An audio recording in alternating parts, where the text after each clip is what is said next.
Jaguar ang pangalan ko. Itong kwento ko ay tunay na nangyari sa lugar namin. Halos 7 years na rin siguro ang nakakalipas. Tambay pa ako nun. Kakatigil ko lang nun sa pag-aaral at wala akong ibang ginagawa kasi ang hirap maghanap ng trabaho sa lugar namin. May bagong lipat na foreigner daw, sabi ng mga kapitbahay namin. Umuupa doon sa boarding house nila Aling Tonet. Ang sabi-sabi, baka raw naghahanap ng mapapangasawa. Biro nga namin baka kalaguyo ni Aling Tonet. Tawa na ng lahat. Una kong nakita yung Amerikano na yon na naglalakad palabas sa market. Nakatambay kami doon sa computer shop nila Kulas. Tapos nung dumaan yung foreigner, binati pa namin. Sabi ko nga, "Good morning sir." Maitim siyang Amerikano, African American.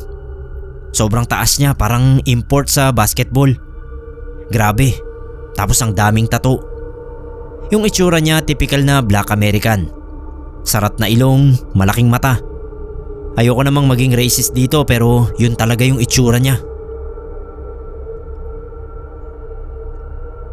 Nginitian lang ako tapos nagpatuloy na sa paglalakad.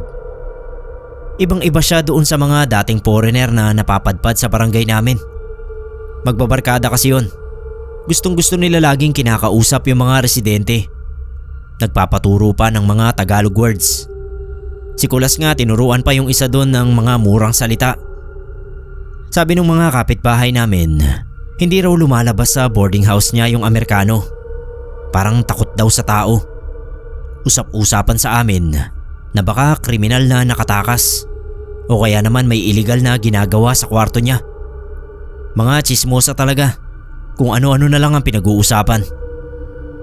Simula nung dumating yung Amerikano na yon doon sa boarding house, napansin ng mga tao sa amin na madalas daw may nawawalang mga hayop sa barangay. Yung ilan kasi alaga ng mga tao.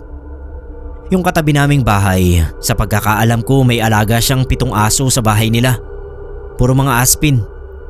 Mahilig kasi mag-ampon ng mga stray dogs yung anak nilang babae. Isang umaga narinig namin na umiiyak na yung anak na babae. Ayon doon sa mga magulang, 3 raw kasi sa alaga niyang aso hindi na umuwi. Lagi raw tuwing bago gumabi nasa bahay na yung mga asong yun. Kasi kakain na. Kwento rin nung kaklase ko nung high school na si Jennifer. Nawawalan din daw siya ng pusa. Hindi raw lumalabas ng bahay nila yung pusa niya. Tapos nung isang gabi, may narinig siyang naglalakad sa bubong. Matatakotin daw si Jennifer. Hindi siya tumayo kasi akala niya multo. Kinaumagahan, wala na yung pusa niya. Yung bubong nila nung i-check daw ng tatay niya, may mga lubog na parte. Parang nilakaran ng isang malaking tao. Isa pa, parang kumonti rin yung mga galang aso sa amin. Dati kapag umuwi ako ng gabi, hindi pwedeng walang tatahol sa akin bawat kanto. Pero nung mangyari nga yun, ang tahimik na ng gabi. Walang kaingay-ingay. Nakakabahala kasi sino naman ang gagawa ng ganoon? Hula ng mga tsismosa sa amin, aswang daw. Tapos kanya-kanya na ng kwento ng mga karanasan nila. Sir Neb, ang hindi ko alam ay ako pala ang makakadiskubre ng totoong katauhan ng salarin. Gabi na, galing akong inuman. Lasing na lasing ako noon pero kayang-kaya ko pa yung sarili ko. Bitin pa nga Kaso may mga gagawin pa raw kinabukasan yung mga kainuman ko, kaya maagang natapos. Naupo ako saglit doon sa bato na nasa gilid ng isang bahay. Gusto ko lang magpahangin. Kapag umuwi kasi ako agad ay siguradong masisermonan ako. Bigla kong narinig yung mga yapak sa bubong. Kinabahan na ako sa pagkakataong yon. Naalala ko kasi yung kwento ni Jennifer sa akin. Tumingala ako. Tsaka ako nakita na may tumalon galing doon sa bubong pababa sa harap ko. Nung una akala ko malaking halimaw na yung lumitaw bigla sa harap ko. Lumingon ito bigla sa akin. Yung Black American na nakatira doon sa boarding house ni Aling Tonet. Walang damit pang itaas. Nakaboxer lang siya. Kitang-kita ko na duguan yung itsura niya. Lalo na sa bibig. May hawak siyang malaking pusa na walang buhay. Ngumunguya pa siya nung makita ko. Buong akala ko talaga na yun na ang magiging kamatayan ko. Pero hindi. Natakot ata sa akin. Tumakbo siya palayo. Ang taas niyang tumalon. Parang palaka. Kinabukasan naging usap-usapan na bigla na lang daw nawala yung Black American sa kwarto niya. Nang hindi nagpapaalam. Galit na galit si Aling Tonet kasi hindi pa raw bayad yung renta. Hanggang ngayon ay hindi ko pa rin alam kung anong klaseng nilalang ba siya. Aswang? Vampira? Taong lobo? Ilang araw din akong hindi nakatulog kasi naisip ko baka balikan niya ako. Kasi ako lang yung nakakaalam ng katauhan niya. Wala akong ibang pinagsabihan. Ngayon na lang ako ulit nagkalakas ng loob kasi alam ko sobrang tagal na rin naman nangyari yon. Malamang ay nakalimutan na ako.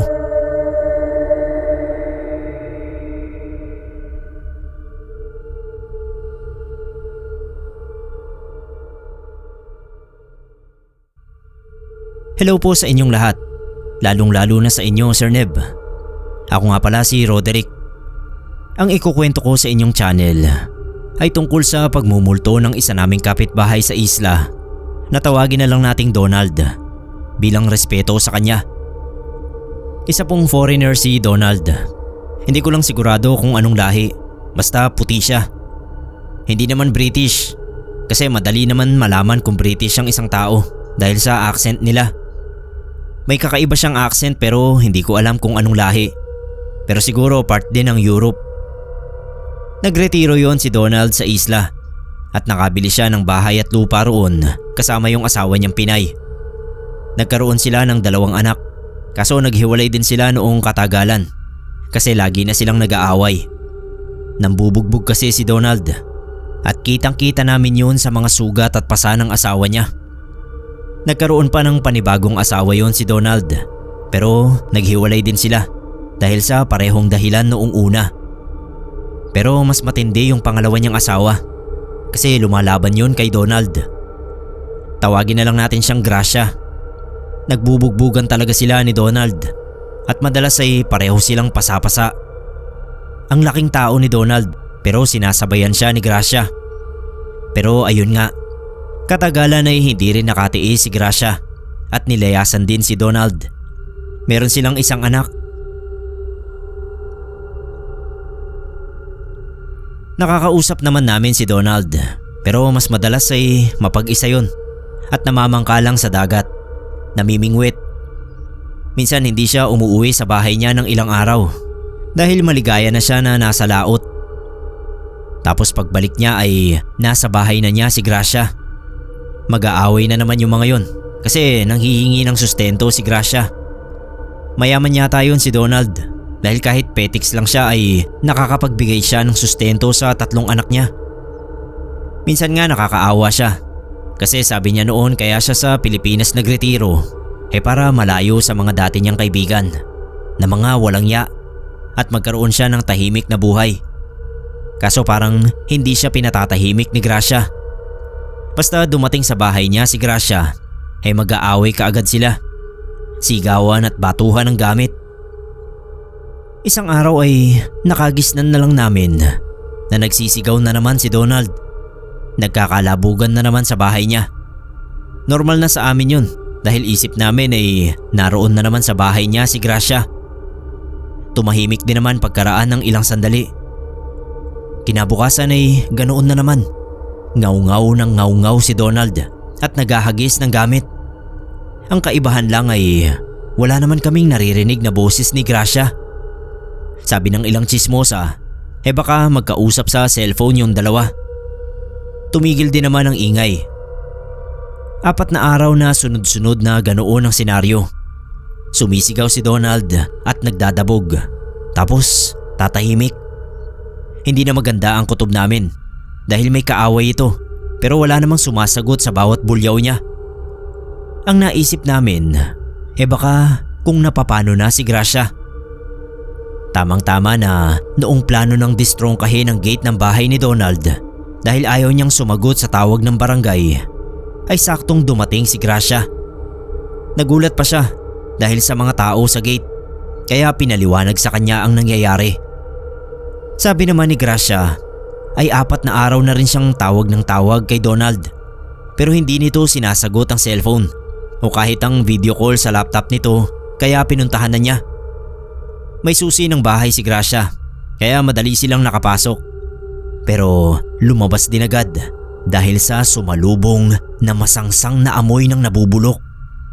Hindi ko na tinignan dahil nangingilabot ako. Pero sabi ng mga nakakita ay nakasingaw na ang katawan ni Donald. Sa estado raw ng bangkay nito, mahigit 2 linggo na itong patay mula sa pagkakadulas sa banyo. Palibhasa ay nasanay na kaming matagal siyang namamangka kaya inakala namin na nasa laot lang siya. Tapos ay narinig pa nga namin na sumisigaw siya kaya hindi kami nag-isip na wala na pala siya. At ayun na nga ang nakakapangilabot. Dinig naming magkakapitbahay yung mga pagsigaw at pagdadabog ni Donald sa nakalipas na 4 na araw. Ibig palang sabihin ay nagmumulto na siya noon. Nakakatakot yung bahay niya dahil minsan ay nakakarinig pa kami ng mga sigawan doon. Hanggang sa pinablesyo ng una niyang asawa. Pagkatapos ay binenta. Yung nakabili naman noon ay pinagiba na yung bahay at pinatayuan ng bago. Nakakaawa lang si Donald kasi namatay ng mag-isa.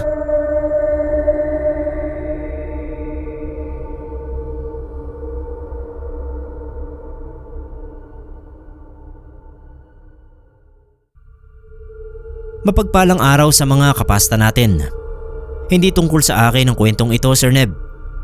Noong sa Masbate pa ako nagtatrabaho, may kakaibang bagay akong nasaksihan na alam kong hindi ko makakalimutan kahit mabuhay ako ng matagal. Kaya ako napadpad sa Masbate kasi may nag-alok sa akin ng trabaho. Isa raw hardware store ang itatayo ng isang negosyanteng Chino. Bago lang daw yung hardware na yon. Walang-wala ako nun. Umi-extra lang sa mga construction.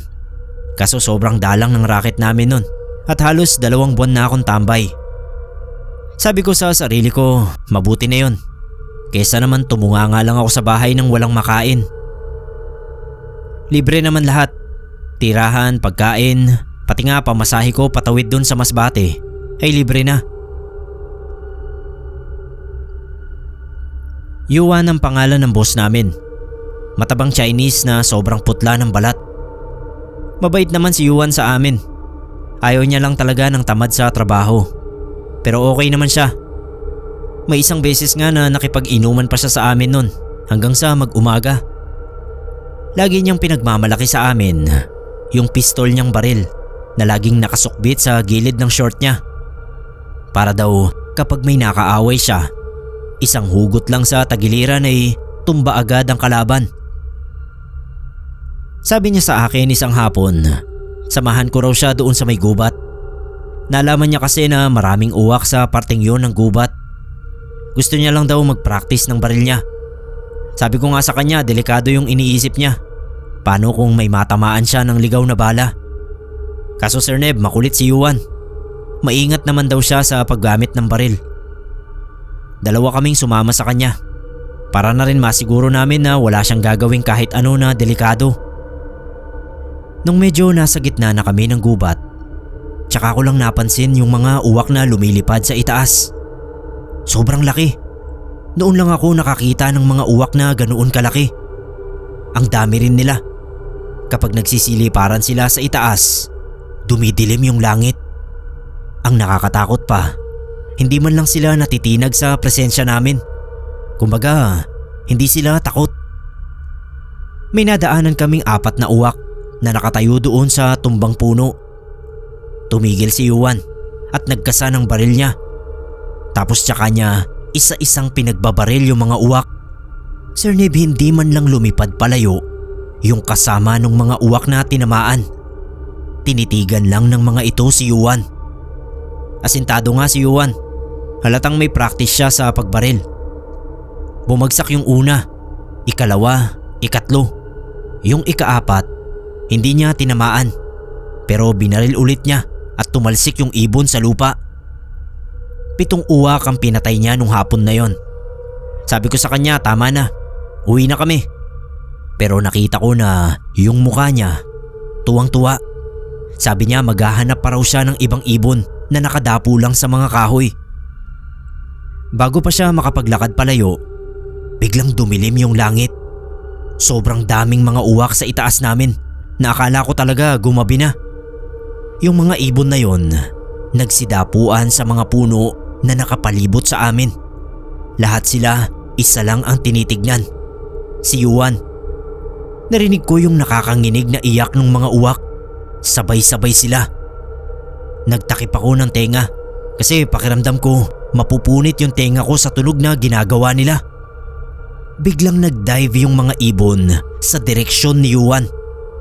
Umatras kami nung kasama ko. Dinumog si Yuan ng malalaking uwak na yun.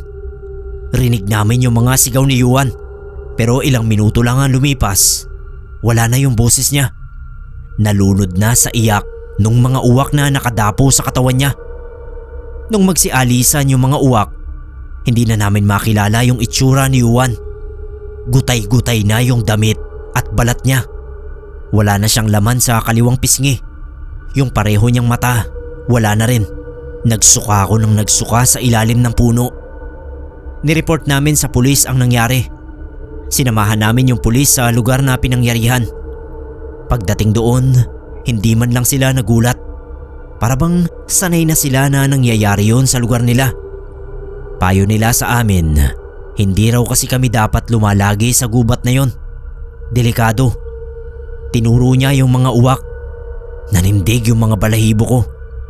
Sumunod na araw umuwi na ako sa amin. Alam ko kasi isasara na yung store. Akala ko nga kami yung mapapagbintangan nun. Hanggang ngayon fresh pa rin sa utak ko yung itsura ni Yuan. Dahil sa mga nangyaring yun, nagkaroon ako ng trauma sa mga itim na ibon.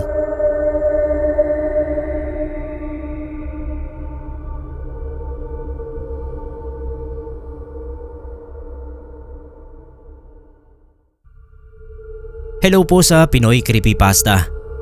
Share ko lang po yung karanasan namin noong nagkaroon kami ng bisitang Thai dahil sa kapatid kong transgender.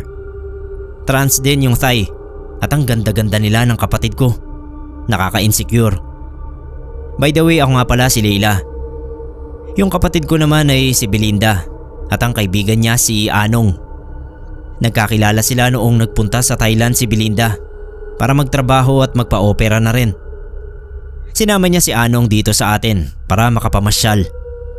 May hiniram silang sasakyan noon para mas maayos silang makapamasyal. Nakiusap na lang kami sa isang kababata namin ni Belinda na ipag-drive sila. Pang third day yata nila dito sa Pilipinas noon nung maisipan ni Belinda na dalhin sa Baguio si Anong. Hindi pa ako nakakarating ng Baguio, kaya syempre sama ako. Bali ako, silang dalawa tsaka yung kababata namin na driver. Tawagin natin siyang Jojo. Ang epic lang kasi una talaga sa plano ni Belinda ay Diplomat Hotel. Kundi ba naman luka-luka. May sinasabi sila ni Anong na kamatch din ang Diplomat Hotel sa Thailand. Na haunted hotel din daw pero nalimutan ko na yung pangalan. Takot na takot naman sila noong naroon na kami sa vicinity ng Diplomat at ayaw nilang magpa-picture kasi baka raw may sumama. Eh di hindi na kami nagtagal doon. Tapos ang eerie na rin ang feeling dahil biglang nag-fog at lalong lumamig.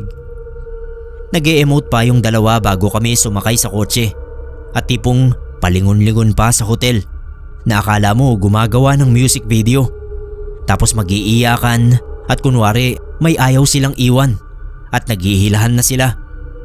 Ewan ko kung anong katramahan nila kasi Thai na yung salita nila. Sinabihan ko na sila, "Tara na sa kotse, ang lamig na, sumakay na kayo." At ayun na, angal ng angal si Jojo. Kasi para daw may katok ang makina ng kotse noong paalis na kami. Pinagtulak pa niya kami. Imagine Baguio, nagtutulak ka ng sasakyan. Ang weird lang doon ay nagtutulak na kaming tatlo tapos si Jojo na lang ang nasa loob.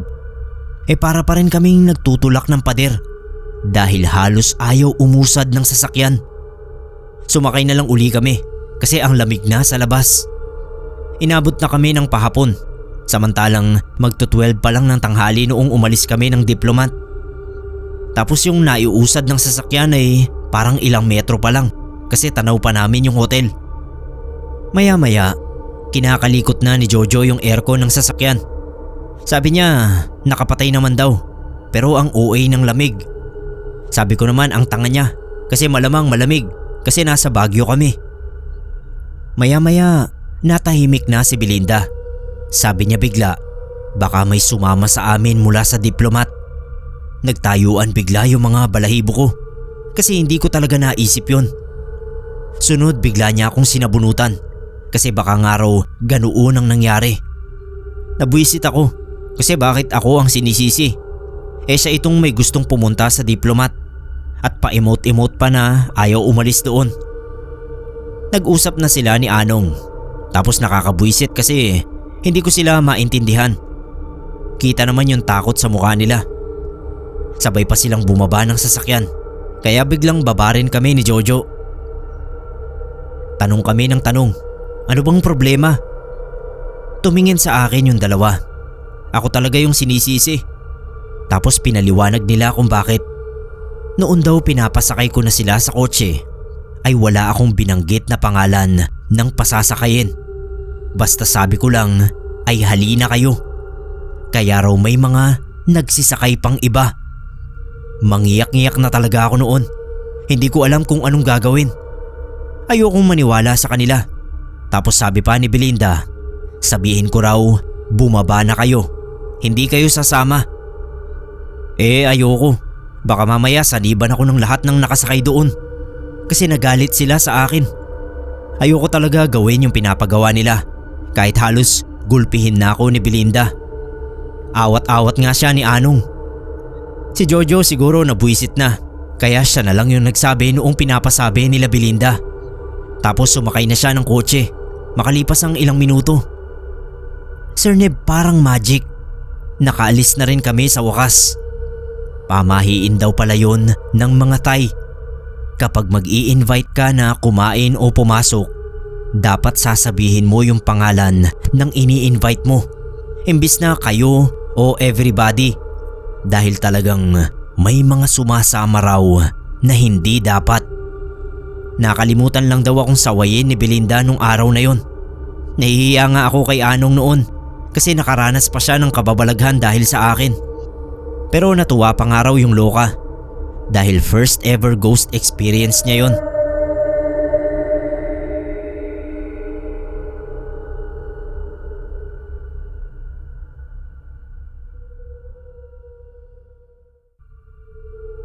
Tawagin niyo po ako sa pangalang Mort, Sir Neb. Magsishare lang sana ako ng kwento tungkol sa isang matandang foreigner dito sa amin. Bago pa ito pandemic. Sa barangay namin, may sinasabing haunted house daw. Isang bahay na kinatatakutan ng lahat. Iniiwasan ng mga tao lalo na sa gabi. 2 palapag yon na bahay. Luma na. Hindi napipinturahan at yung mga bubong sira-sira na. Matanda na yung nakatira sa bahay na yon. Foreigner. Isang Russian na babae na halos 10 taon nang nakatira sa bahay na yon. Valeria ang pangalan ng matanda. Ayon sa mga kwento, mag-asawa raw talaga yung nakatira sa bahay na yon. Dati raw ay masayahin yung Valeria. Kaso inatake sa puso yung asawa niya. Namatay tapos naging mag-isa na lang siya sa bahay. Malaki raw yung kayamanan nitong si Valeria. Pwede pa sana siyang umuwi sa Russia. Kaso ayaw niyang iwan yung puntod ng asawa niya dito. Sabi ng ilan, baliw daw itong si Valeria. May saltik sa ulo. Kulang-kulang. Kwento ng mga katulong na nagdadala ng ulam sa matanda. Marami raw manika sa loob ng bahay. Sobrang creepy raw sa loob. Kasi hindi man lang naglilinis yung matanda. Nagkalat ang lahat ng mga basura sa sahig. Kung hindi pa raw nila gagalawin yung mga basura, ay hindi pa ito maiaalis sa bahay. Parang wala na raw pakialam si Valeria sa sarili niyang buhay. Ang tanging libangan niya na lang ay yung mga manika. Tuwing nadadaan ako sa bahay ng matanda, lagi ko siyang nakikita sa second floor na bintana. Tinatahi yung mga suot na damit nung manika niya. Kwento nung isang katulong, isang beses daw ay dinalhan niya ng pagkain yung matanda. Ulam lang galing sa karinderya. Paborito raw nito yung mga ginataang gulay. Kaya binilhan niya raw ng langka yung matanda at 2 pirasong saging. Medyo gabi na yun. Ayaw niya na nga sanang pumunta doon sa bahay kasi takot sila na magpaabot ng gabi doon. Pero wala siyang choice. Trabaho niya yon. Pumasok daw siya. Sarado yung mga ilaw sa sala. Pero sa kwarto nung matanda, bukas. Doon daw siya dumiretso. Balak niya sanang ibigay na lang yung ulam tapos sisibat na. Malayo pa naririnig niya na nagsasalita yung matanda. Hindi English o Tagalog. Russian daw ang salita nito. Tapos may anino siyang nakikita na gumagala galing doon sa kwarto. Pagsilip niya, kumakanta pala ito. Pagtingin niya doon sa malapit na pader, yung isa sa mga manika na kasama sa koleksyon ni Valeria ay sumasayaw mag-isa. Walang tali o kahit ano na magsasabing kinokontrol ito ni Valeria. Nakita niya na biglang tumigil yung manika. Tapos tumingin sa kanya. Sabi nung katulong, tumakbo raw siya palabas at nabitawan niya yung mga dalang ulam sa sala. Wala na siyang pakialam. Basta tumakbo lang daw siya hanggang sa makauwi. Namatay si Valeria nang lumaganap yung COVID sa Pilipinas. Hindi siya sa virus namatay, kundi sa bangungot. Yung bahay abandonado na yun. Naiwan sa loob ng bahay yung napakaraming mga manika na may makukulay na suot. Walang nagtatangkang pumasok sa bahay na yon kahit magnanakaw. Ayon kasi sa mga saksi, sa gabi raw ay naglalakad yung mga manika na nandoon sa bahay. May iba pa raw na nagsasalita.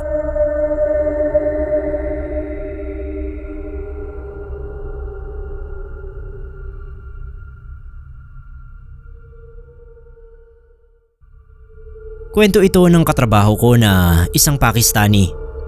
Aliyah ang pangalan niya. Baguhan pa lang siya sa department namin. Mabait siya at matulungin din. Kaya hindi nagtagal ay naging close kami sa isa't isa.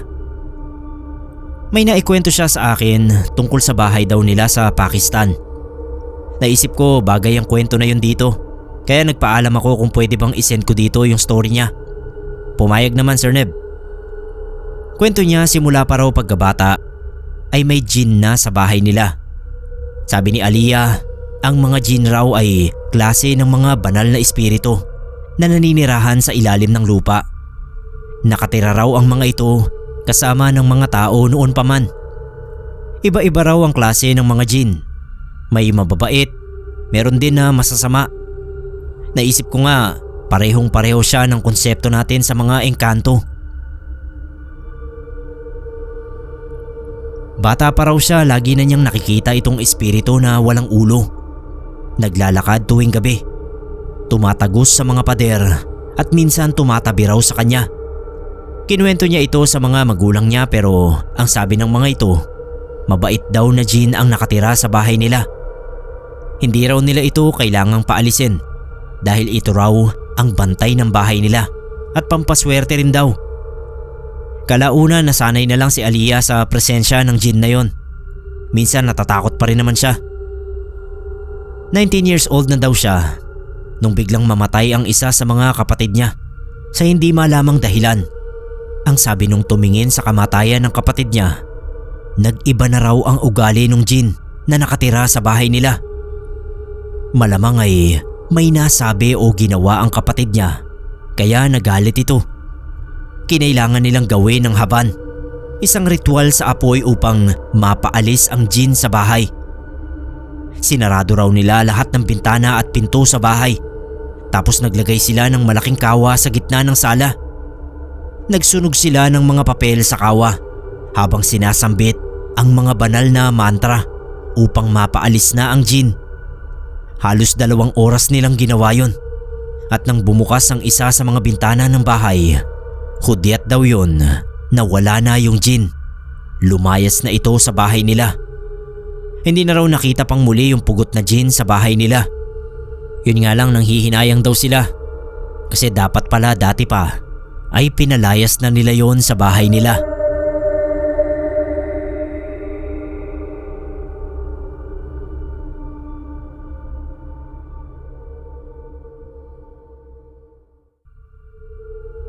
Tawagin niyo na lang po akong Jane. Ang isi-share ko sa inyo ay isang nakakabahalang obserbasyon ko sa mister ko na tawagin niyo na lang na Lee. Isa pong Korean national si Lee na nakilala ko noong nagtatrabaho ako sa Korea pagkatapos ng college. Napakabait ng pamilya niya at gusto agad kaming ipakasal. Pero bilang Pilipina, syempre gusto ko na ma-meet muna siya ng pamilya ko bago yon. Natagalan bago makarating dito sa Pilipinas si Lee kasi sobrang hectic ng work schedule niya at hindi siya makakuha kaagad ng mahabang leave. Nung halos 2 taon na at hindi pa rin siya makapunta rito, ay nag-resign na lang siya.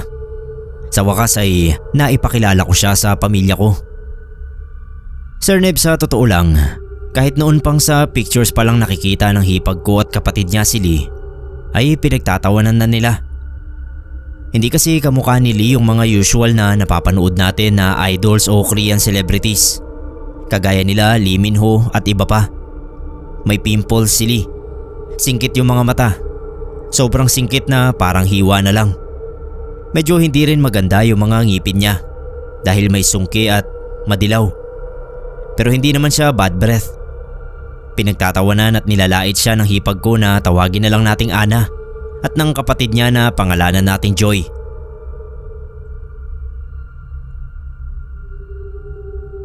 Sabi pa nila ay sa tinagal-tagal ko raw sa Korea ay wala raw bang nagka-interes sa akin na gwapong Koreano at nagtiyaga lang ako sa latak. Nakasagutan ko na sila dati pero mga maldita talaga yon kaya tuloy lang sa panlalait. Sina mama kasi tumatawa lang. Nung makarating na rito sa Pilipinas si Lee ay lalo siyang ginawang katatawanan ni Ana. Palibasa hirap makaintindi ng Tagalog ay ginagago siya ng harapan ng dalawa. Minsan pa ay nagbebeki linggo sila para lalong hindi maunawaan ni Lee. Hindi ko naman masaway ng harapan yung dalawa kasi ayokong malaman ni Lee na masama ang mga sinasabi nila. Tapos isang beses ay sinugod sa ospital yung pamangkin ko na anak ni Ana. Nadapa kasi siya at tumama sa hagdan na simento yung bibig. Nadurog ang mga ngipin niya at nakagat pa yung labi at dila. Nung gumaling yung pamangkin ko ay kinailangan siyang pustisuhan dahil permanent na ngipin na niya yung nasira. Tuloy ay mas maganda pang tignan yung mga ngipin ni Lee kesa sa kanya. Yellowish din pala kasi ang ngipin nito at hindi lang gaano halata. Pero nung malagyan ng pustiso ay tsaka lumabas ang kulay dahil sa puting pustiso. Nababanggit ko tuloy kay Ana na ay yellowish din pala ang ngipin ng anak mo. Hindi siya makasagot. Si Joy naman nagbuntis at nang manganak ay napakaliit ng bata. Napakasakitin kahit sanggol pa lang. Sabi ni mama, si Joy raw kasi ay sinasabi noon na kapag nagkaanak kami ni Lee ay siguradong parang patpat sa kapayatan dahil pareho kaming payat. Ayon at sa anak niya lumabas. Bukod pa sa mga yan ay sinasabi rin daw ni Ana na ako ang bubuhay kay Lee dahil wala na pala itong trabaho. Kapangit ng araw ng boyfriend ko ay papapangitin din ako sa hirap. Sir Neb, magkasunod na nawalan ng trabaho ang kuya ko at asawa ni Joy. Hirap na hirap humanap ng trabaho yung dalawa kaya napilitang magbenta ng kung ano-ano sina Ana. Pati nga yung aksi, pinatulan nila noon para lang kumita. Naririnig ko pa na nag-aaway sina kuya at Ana. At ang madalas na sabihin ni kuya ay tigil-tigilan ni Ana ang paninira sa ibang tao dahil sa pamilya nila bumabalik ang paninira nito. Sabi ng mama ko baka raw may bantay si Lee na gumaganti sa mga taong nanlalait sa kanya. Minsan ay napag-usapan nga namin ni Lee ang tungkol sa mga bantay na yan. At ang sabi niya, mula pa raw noong bata siya ay laging napapahamak ang mga taong nang aaway sa kanya. Pakiramdam ko noon ay alam talaga niya ang mga kawalangyaan ni Ana at Joy.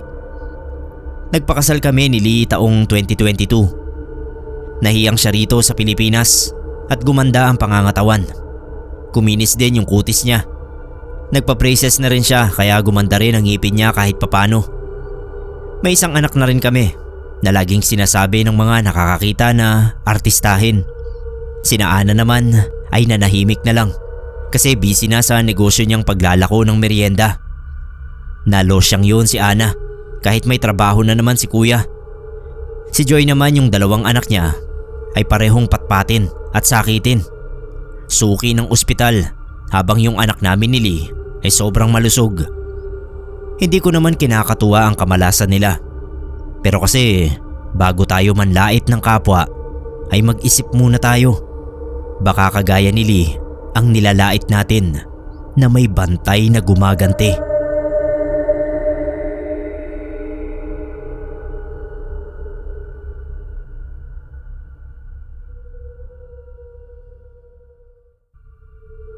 Kamusta po Sir Neb at sa lahat ng nakikinig sa Pinoy Creepypasta?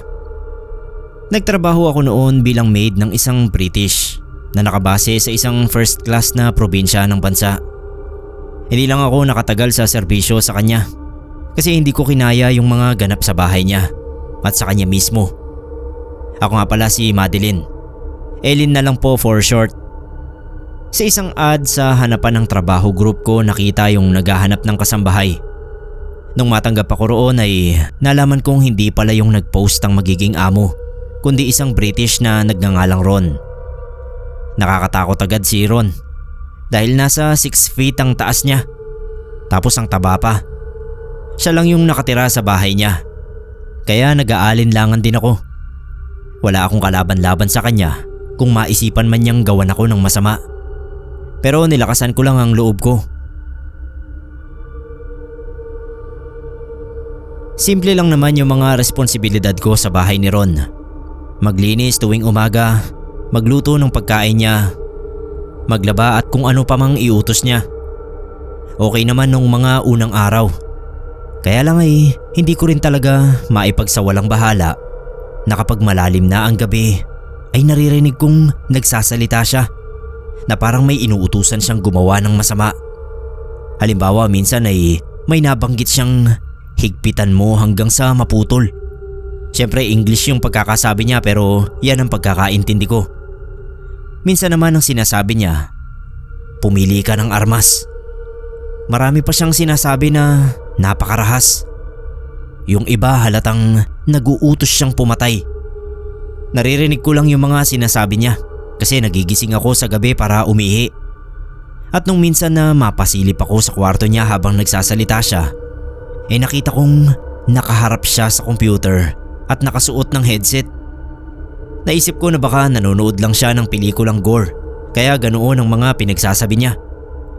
Siguro nga ang tanga-tanga ko kasi iniisip ko na malaki lang at medyo weird si Ron.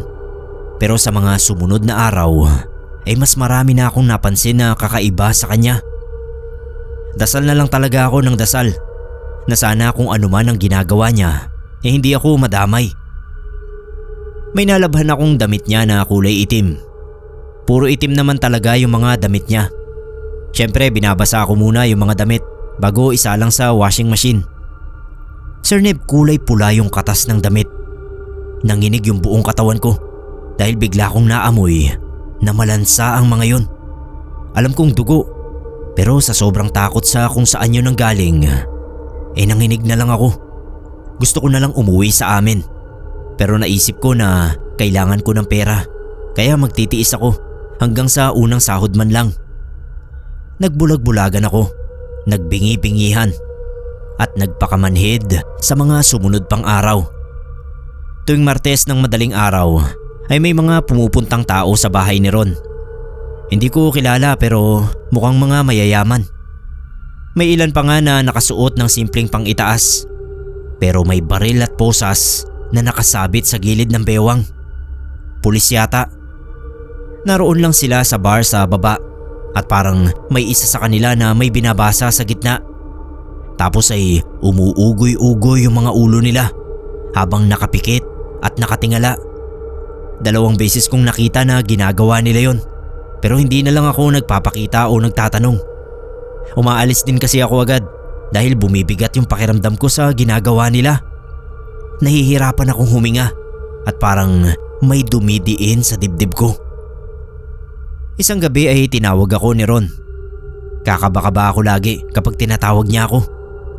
Tinanong niya ako kung kaya ko pa ang trabaho ko sa kanya.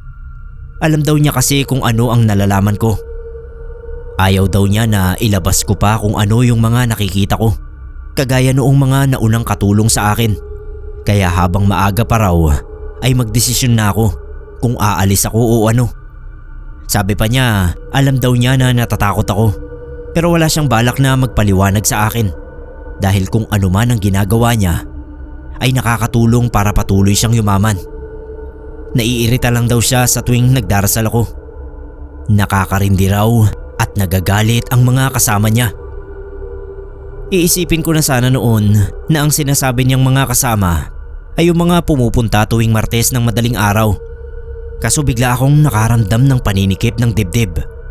Bigla ba namang tumawa si Ron at ang sabi ay nagdarasal na naman daw ako, kaya sinasakal ako ng kasama niya. Tanga na lang po ang hindi makakaunawa kung ano ang ibig sabihin ni Ron. Nung gabi ring yun ay umalis ako sa bahay niya at nakituloy ako sa kakilala ko sa malapit. Binigay naman ni Ron yung sahod ko na kumpleto kahit na wala pa akong isang buwan sa kanya. Ang huling balita ko sa kanya ay sangkot siya sa mga iligal na gawain, kaya bumalik na lang sa bansa niya.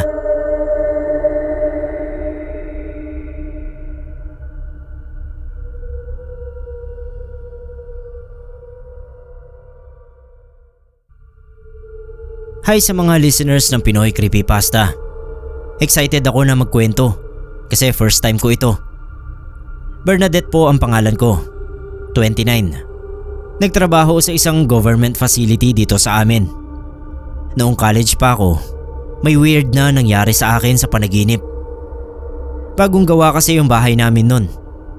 Kakauwi lang ni Papa galing sa ibang bansa at pinaayos niya yung bahay namin. Bale, nagkaroon ng second floor yung dating barong-barong namin. Doon sa second floor lahat ng mga kwarto. Pati ako may sarili na ring kwarto sa second floor. Sobrang tuwa ako nun kasi dati kailangan ko pang makishare sa mga kapatid ko. Unang gabi pa lang sa kwarto ko, sobrang sama na agad ng panaginip ko. Nakakatakot na panaginip. Nakahiga raw ako sa malambot na kama. Tapos naririnig ko na umiiyak yung mga magulang ko, pati mga kapatid ko. Hindi ako makagalaw. Sumisigaw ako pero wala naman daw lumalabas sa bibig ko.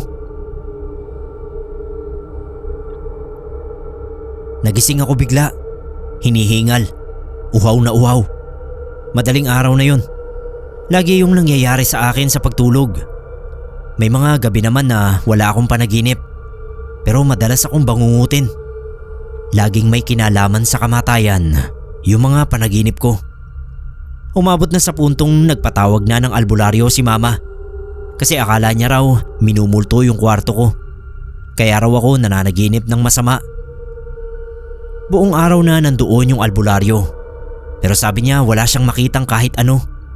Kahit mga bakas ng duwende o engkanto sa mga puno sa labas. Wala raw. Malinis ang bahay namin sa kahit na anong masamang elemento. Pero kinagabihan, binangungot uli ako. May kaklase ako sa college nun. Nakasabay ko sa mga major subjects na pinapasukan. Micha ang pangalan niya, pero tawag ko sa kanya Cha lang. Korean siya. Babae. Kwento niya sa amin lumipat daw siya sa Pilipinas after ng high school kasi balak niyang matuto dito ng English. Gusto raw kasi niyang maging translator. Isang hapon na maulan, naikwento ko sa kanya yung tungkol sa panaginip ko sa kwarto na yon. Tinanong niya ako kung bago lang yung kwarto. Sabi ko oo, halos wala pang 2 buwan yun na ginagamit ko. Sunod niyang tinanong, paano raw ako nahihiga sa kama? Hindi ko maintindihan nung una. English siya nagsasalita, kaso hindi pa ganoon kagaling yung English niya, kaya medyo mahirap makipag-usap. Nakakaintindi naman siya ng konting Tagalog, para bang Ryan Bang sa Showtime. Nagtanong siya ulit kung nakatapat daw ba yung paa ko sa pinto kapag natutulog ako. Sumagot ako ng oo. Sabi niya yun daw ang dahilan kung bakit masama lagi ang panaginip ko. Sa Korea daw, sa mismong probinsya kung saan siya nakatira, may pamahiin daw ang mga tao doon na hindi mo dapat tinatapat ang paa mo sa pinto kapag matutulog ka. Ayon daw kasi sa matatanda, si kamatayan daw ay laging inuuna ang paa kapag nilalabas niya sa pinto ang kaluluwa ng mga taong binibiktima niya. Kapag daw nasa tapat na ng pinto ang paa mo, ay para na ring sinasabi mo na handa ka ng mamatay anumang oras. Ilang tao na raw ang namatay sa lugar nila dahil lang nakatapat sa pinto ang kanilang mga paa. Nagpasalamat ako kay Cha. Kinagabihan, nagpatulong ako kay Papa na ayusin yung kama ko. Kinuwento ko sa kanila yung sinabi sa akin ni Cha at sumang-ayon din si Papa. Sinabi niya rin na sa Visayas din daw ay may ganoong klaseng pamahiin na noon niya lang naalala. Effective nga, Sir Neb. Simula noon, wala nang mga bangungot sa panaginip ko. Lagi na akong mahimbing tuwing gabi.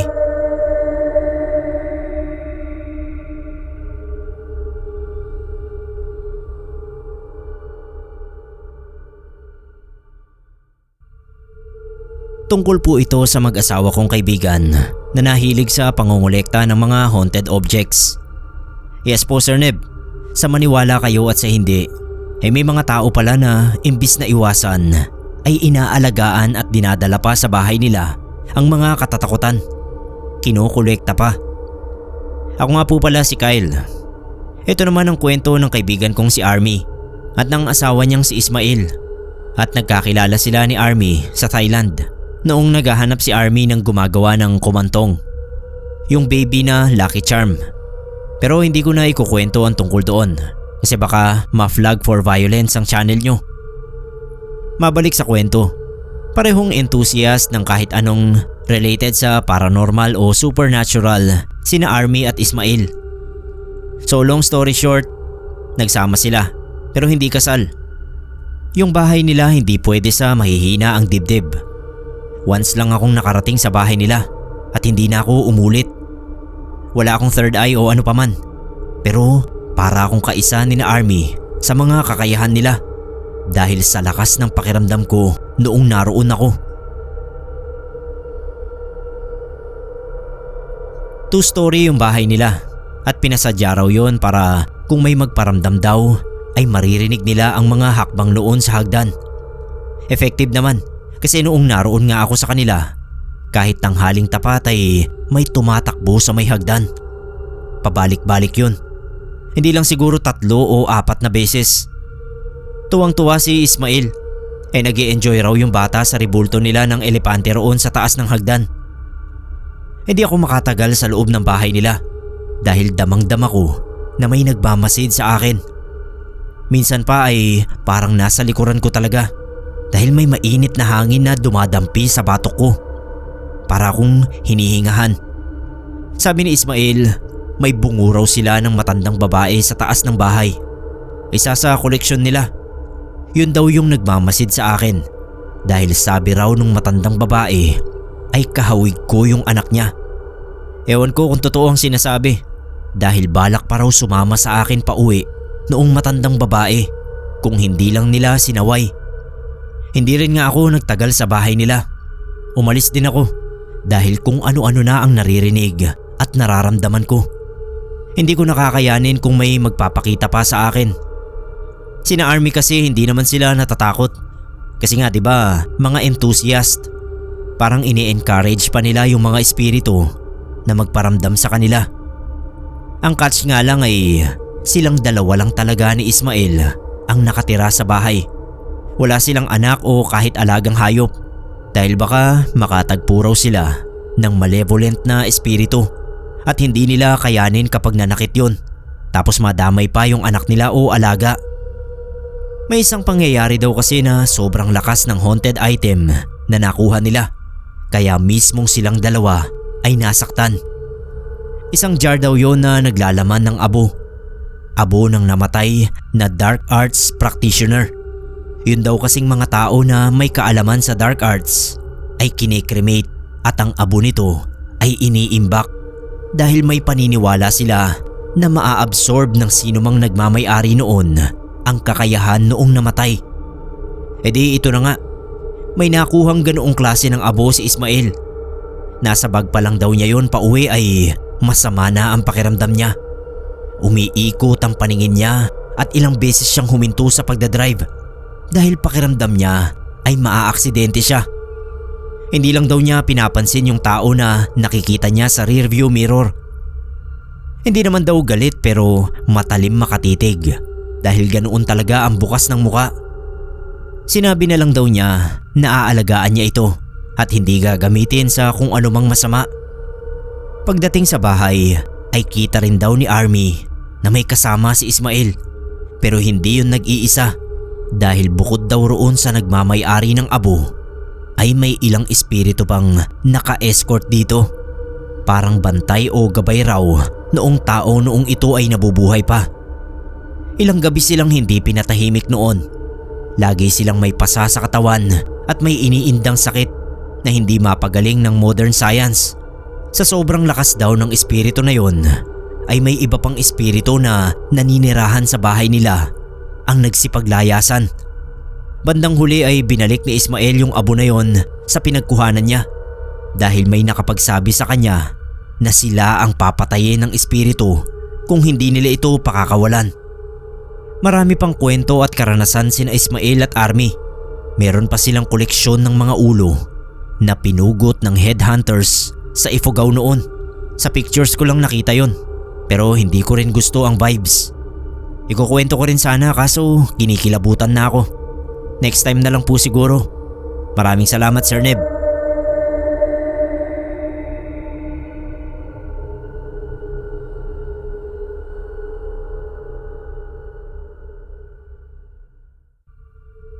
Marivic po ang pangalan ko.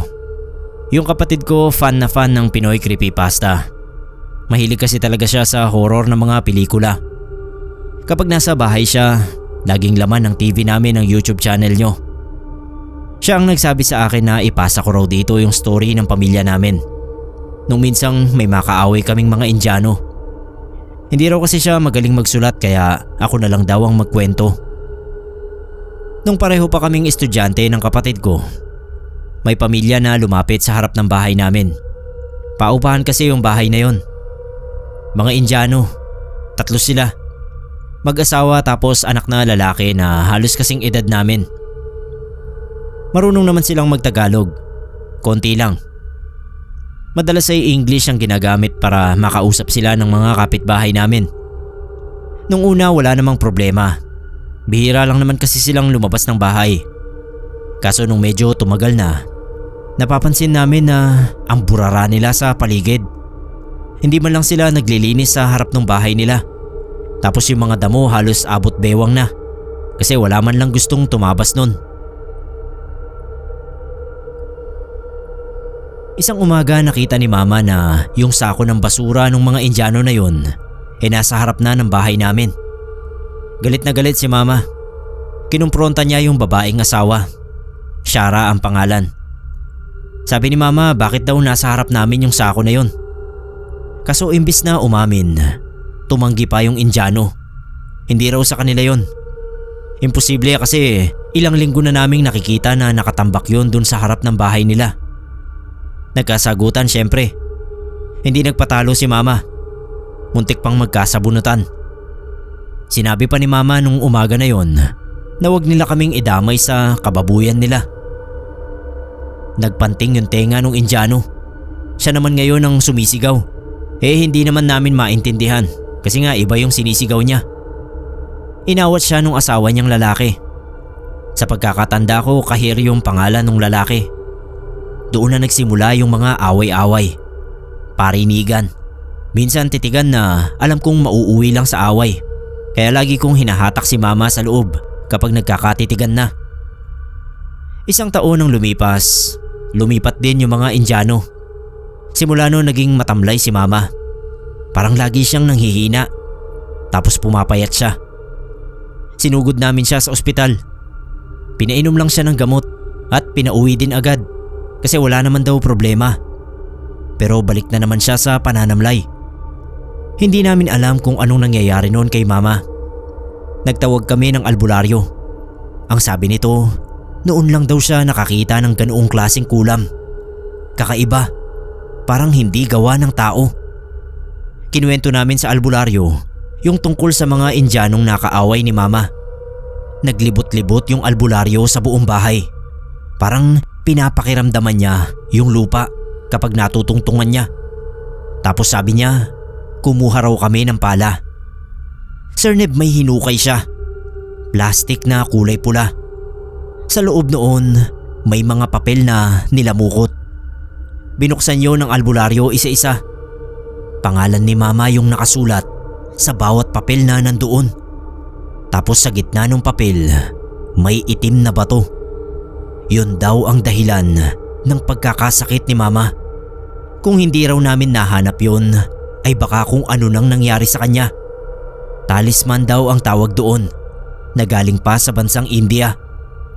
Tinago nung albularyo yung bato sa bulsa niya. Pero yung mga papel, sinunog namin sa bakuran. Gumaling si mama matapos yon. Parang naging mas mahinahon na din siya. Hindi na magagalitin. Pero kung tutuusin, Sir Neb, hindi naman talaga kasalanan ni mama yon. Mahirap lang talagang pakisamahan yung pamilyang yon. Dugyot na sinungaling pa.